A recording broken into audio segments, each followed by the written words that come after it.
I want to start by saying again how much I dig this movie. This is just what we call a really good film. One of the things that I think people are going to be surprised by is that it's really dirty, but it's also really sweet. Like it has a great mix like that. Can you sort of talk about that aspect of the script and the story? That's always been Eddie's kind of thing though, right? Like mixing genres, like 48 Hours, he was funny as hell, but it was also action, and also he was a serious character. And then Dolemite was that, he was badass, he was vulgar, but he also was like took care of his crew, and he showed he was a leader, he persevered, and in one of the most heart-wrenching moments is when Lady what's it called? Reed. Lady Reed was like, I never saw myself like this. Like he literally picked her up and believed in her and made her see something in herself that she didn't even know was there. Completely.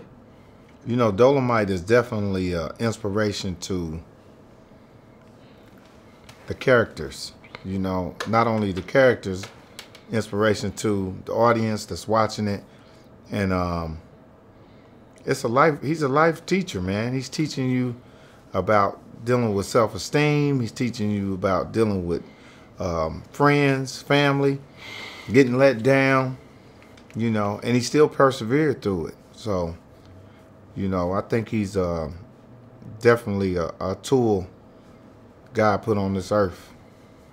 He probably didn't know he was motivating the world when he was doing it. He probably was just doing it out of his own self thing, but look what ended up happening. No, completely. Obviously, I'm sure you both knew about Dolemite and Rudy prior to filming, but is there anything that you learned along the way that surprised you?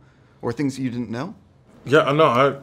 I didn't know the full story. I just seen a couple of the movies, but just his like just taking no and it meaning nothing to him. Like you can say no all you want, but I'm going to continue on like a tank. It was that's what I really pulled away from the movie, and figuring out who this man was.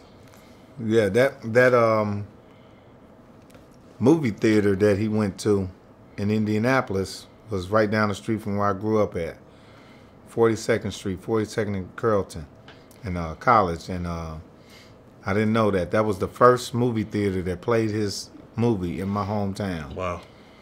That's a crazy connection. It is.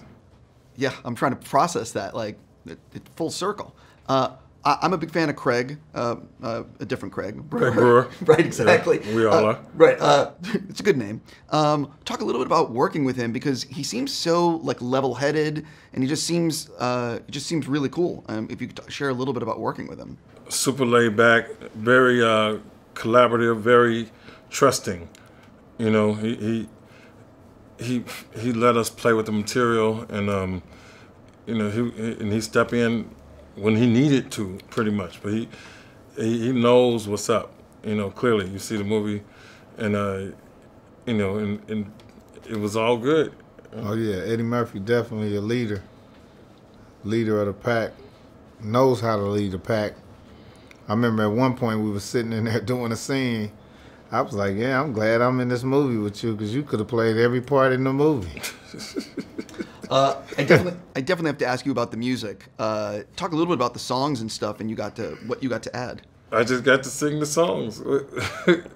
I added my voice. I don't know what you mean, but I just wanted to, represent Ben Taylor correctly. I mean, he's a much better singer than me, but it was. You've sung it. I enjoy seeing you sing in movies. Well, thank you, and I enjoy doing it. It was, it was nice to see, and there was another song that got cut out the movie.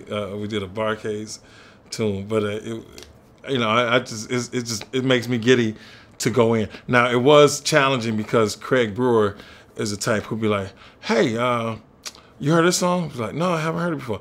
"Oh well, you're singing it tomorrow on camera, so get familiar." But other than that, it was awesome.